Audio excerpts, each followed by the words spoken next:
Hello दोस्तों, कैसे हैं आप लोग। उम्मीद है आप सब बहुत ही ज़्यादा अच्छे होंगे। दोस्तों, आज के इस क्लास में हम लोग cell cycle and cell division जो एनसीईआरटी का एक बहुत ही ज़्यादा महत्वपूर्ण चैप्टर है, जिससे नीट में प्रत्येक साल सवाल पूछी जाती है, तो इसी चैप्टर को स्टार्ट करेंगे।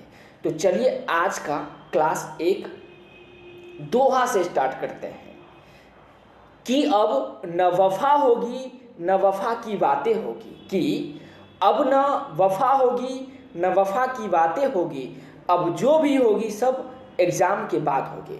तो चलिए इसी के साथ आज के क्लास को कंटिन्यू करते हैं। आज के क्लास में हम लोग सबसे पहले जानेंगे cell cycle and cell divisions. ये एनसीईआरटी का चैप्टर नंबर 10 है और इसमें क्या क्या सब टॉपिक है पहले उसको जानेंगे। सब टॉपिक पहला है सेल साइकिल्स, उसके बाद दूसरा पढ़ेंगे एम फेज के बारे में, तीसरा पढ़ेंगे सिग्निफिकेंस ऑफ माइटोटिक्स, दूसरा पढ़ेंगे, उसके बाद पढ़ेंगे मियोसिस एंड लास्ट में पढ़ेंगे सिग्निफिकेंस ऑफ मियोसिस। तो ये कुल 5 टॉपिक है और इस टॉपिक से प्रत्येक साल नीट में सवाल पूछी जाती है। तो चलिए क्लास को आगे कंटिन्यू कर रहे हैं। तो चलिए दोस्त क्लास को कंटिन्यू करते हैं। ये है इंट्रोडक्शन पार्ट, यहाँ से हम लोग देखना स्टार्ट करेंगे। Are you aware that all organism, आप अवेयर हैं कि all organism even that largest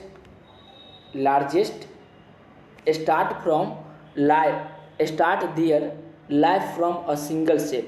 क्या आप जानते हैं कि जितने भी ऑर्गेनिज्म हैं, चाहे वो स्मॉलेस्ट ऑर्गेनिज्म हो या लार्जेस्ट ऑर्गेनिज्म हो, सबका ज़िंदगी की शुरुआत जो होती है वो एक सिंगल सेल से होता है।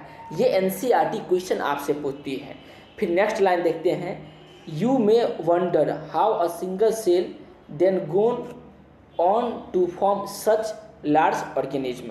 क्या आप ये जानते हैं कि एक सिंगल सेल जो होता है इतने बड़े बड़े ऑर्गेनिज्म का निर्माण कैसे करती है। सवाल एनसीईआरटी पूछ रही है। ये दूसरा क्वेश्चन है कि क्या आप जानते हैं कि एक सिंगल सेल जो, क्या आपने कभी सोचा है, मैं आपसे ही पूछ रहा हूँ, क्या आपने कभी सोचा है कि एक छोटे छोटे सेल, आप जानते होंगे कि हमारे हाथ में एक पार्ट्स उंगली का एक छोटा मसल्स काट के निकाल लीजिए तो उसमें मिलियंस ऑफ सेल्स हैं और वो छोटे छोटे सेल मिलकर के इतने बड़े बड़े सेल, इतने बड़े बड़े ऑर्गेनिज्म का निर्माण कर लेता है। आप हाथी देखते होंगे, ब्लू व्हेल देखे होंगे या ढेर सारे जानवर देखे होंगे, इंसान देखे होंगे, तो वो मल्टी सेलुलर ऑर्गेनिज्म इतने बड़े बड़े, फील कीजिए कि आपके सामने हाथी है या बड़ा सा जिराफ है या ब्लू व्हेल है, वो कितना ज़्यादा बड़ा है। सोचिए वो कभी एक सेल से मिलकर बना होगा। तो ये कितना इंटरेस्टिंग टॉपिक है। फिर नेक्स्ट पढ़ेंगे, नेक्स्ट लाइन है, growth and reproduction are characteristics of cell. Cell का 2 महत्वपूर्ण कैरेक्टरिस्टिक्स हैं। पहला है ग्रोथ, पहला कैरेक्टरिस्टिक्स क्या है दोस्त, तो ग्रोथ है, एंड दूसरा क्या है, रिप्रोडक्शंस। ये किसका महत्वपूर्ण कैरेक्टरिस्टिक्स है, तो हम लोग बोलेंगे सेल का ये महत्वपूर्ण कैरेक्टरिस्टिक्स है, growth and reproductions. Next line पढ़ते हैं, इन डेट ऑल लिविंग ऑर्गेनिज्म।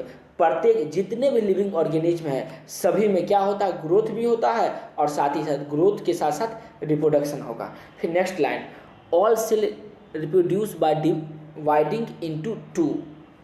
प्रत्येक सेल रिप्रोड्यूस करती है, प्रत्येक सेल रिप्रोड्यूस करती कैसे, तो 2 सेल में वो बढ़ जाती है। With each parental cell giving rise to 2 daughter cell each time they divided. देखिए इस लाइन का मतलब समझिए, यहाँ से लेकर के यहाँ तक जो लाइन है, इस लाइन का अर्थ मैं आपको समझा दूँ। ये बहुत ही महत्वपूर्ण लाइन है।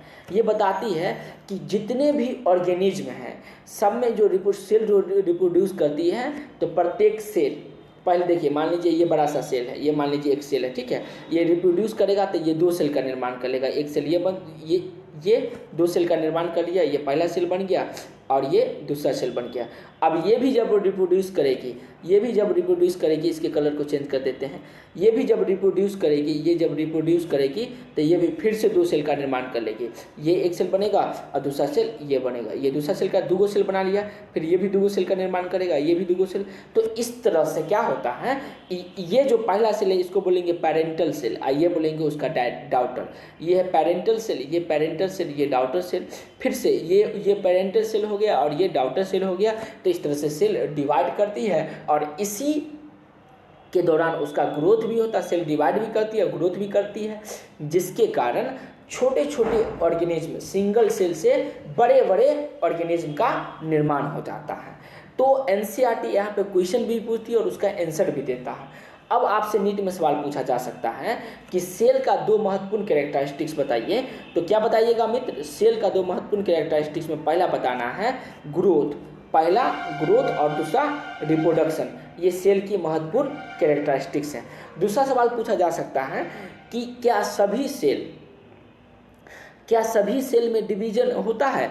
तो आपको बताना है ज़्यादातर सेल में डिवीजन होती है, लेकिन कुछ सेल होता है, जैसे हार्ट की सेल हुआ, नर्व सेल हुआ, इसमें डिवीजन नहीं होती है, जो इसी चैप्टर में हम लोग आगे आने वाले टॉपिक में पढ़ेंगे। फिर देखिए आगे बढ़ते हैं, अगला लाइन देखते हैं, यहाँ से स्टार्ट होती है, these newly formed daughter cell can themself grow and divided. और ये जो नया डाउटर सेल बना, ये भी क्या करती है, ग्रोथ करती है और क्या करने लगता है दोस्त, डिवीजन उसमें होती है, ग्रोथ एंड डिवाइडेड इसमें होना स्टार्ट हो जाती है। Next, giving rise to new cells population that is formed by the growth and divisions of a single parental cell and its progeny। देखिए सिंपल समझिए, ये जो था, ये जो अभी आपको हम बताए हैं, ये पेरेंटल सेल, ये डॉटर सेल, फिर से ये क्या करेगी, ग्रोथ करेगा और डिवाइड करेगा, तो ये हो जाएगा इसका डॉटर सेल और ये हो जाएगा पेरेंटल सेल। और इस तरह से प्रोजनी दर प्रोजनी, संतति दर संतति ये ऐसे होती जाती है और इस तरह से डिवीजन होता है। इसको मल्टीपल डिवीजन भी बोल सकते हैं। फिर आगे देखते हैं next point, in other word, दूसरे शब्दों में, such cycle of growth and division allow a single cell to form a structure consisting of million cells. देखिए छोटे छोटे सेल ग्रोथ करेगी और डिवीजन, उसमें छोटे छोटे सेल में क्या होगा दोस्त, तो ग्रोथ होगा और डिवीजन होगी, जिसके कारण वो मिलियंस ऑफ सेल वाले स्ट्रक्चर का निर्माण कर लेगा। उदाहरण के तौर पे मान लीजिए कभी आप एक सिंगल सेल होंगे, मेल गेमीट और फीमेल गेमीट आपस में क्या हुई होगी, मिला होगा। जब आपस में मिलेगा तो फर्टिलाइजेशन होगा, फर्टिलाइजेशन से जाइगोट बनेगा, वो धीरे धीरे डेवलप करती। तो पहले एक सेल था और फिर देखिए प्रत्येक सेल क्या करेगी, ग्रोथ की और डिवाइड किया। अपना एग्जाम्पल लीजिए दोस्त, प्रत्येक सेल क्या किया, ग्रोथ किया एंड डिवाइड किया और इससे मिलियंस ऑफ सेल आपके बॉडी में है और आपके जैसे संरचना, हमारे जैसे संरचना का निर्माण हुआ। तो उम्मीद करते हैं इंट्रोडक्शन जो पार्ट था समझ में आ गया होगा। एक बार इंट्रोडक्शन पार्ट को फिर से देखते हैं। देखिए जितने भी सेल है, ऑल ऑर्गेनिज्म क्या होता है, छोटे छोटे सेल से मिलकर बनती है। छोटे छोटे सेल, चाहे वो यूनिसेलुलर ऑर्गेनिज्म हो या मल्टीसेलुलर ऑर्गेनिज्म हो। सेल का 2 महत्वपूर्ण कैरेक्टरिस्टिक्स है। पहला कैरेक्टरिस्टिक्स क्या होगा, मैं आपसे ही पूछ रहा हूँ, बिल्कुल सही बता रहे हैं, ग्रोथ एंड रिप्रोडक्शन। ये क्या करेगी दोस्त, ग्रोथ एंड रिप्रोडक्शन करेगी। और जिसके कारण ये देखिए, ये जो आपको चार्ट दिखाए थे हम, ये बहुत इंपॉर्टेंट है। ये सिंगल सेल, ये डिवाइड किया, ग्रोथ और डिवाइड करके 2 डॉटर सेल का निर्माण कर लिया। ये दोनों डॉटर सेल भी फिर से ग्रोथ एंड डिवाइड करके क्या बनाएगी, फिर नया सेल बनाएगा। तो ये होगा पेरेंटल सेल, ये होगा डॉटर सेल, फिर इसका प्रोजेनी बनेगा। इस तरह से ये निर्माण की प्रक्रिया चलती रहती है, जिसमें सेल साइकिल का 2 महत्वपूर्ण फेज आता है, जिसमें ग्रोथ होगा, दूसरा डिवीजन होगी, और जिसके फलस्वरूप आपके जैसे, हमारे जैसे हाथी, जितने प्रकार के जानवर हैं या आसपास में जो चीज़ देख रहे हैं, सब में ज़्यादातर में मिलियंस ऑफ सेल हैं। इतने बड़े सेल का निर्माण हो जाती है, इतने बड़े सेल से बने हुए जीव का निर्माण होता है।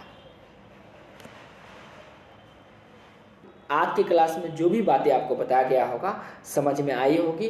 फिर इसी तरह का वीडियो यदि आपको चाहिए तो चैनल को सब्सक्राइब कीजिए और वीडियो को लाइक कीजिए। और जो भी आपको प्रॉब्लम हुआ होगा, अगर अच्छा नहीं लगा होगा तभी कमेंट में बताना है, और अच्छा लगा होगा तभी कमेंट में बताना है। धन्यवाद दोस्तों।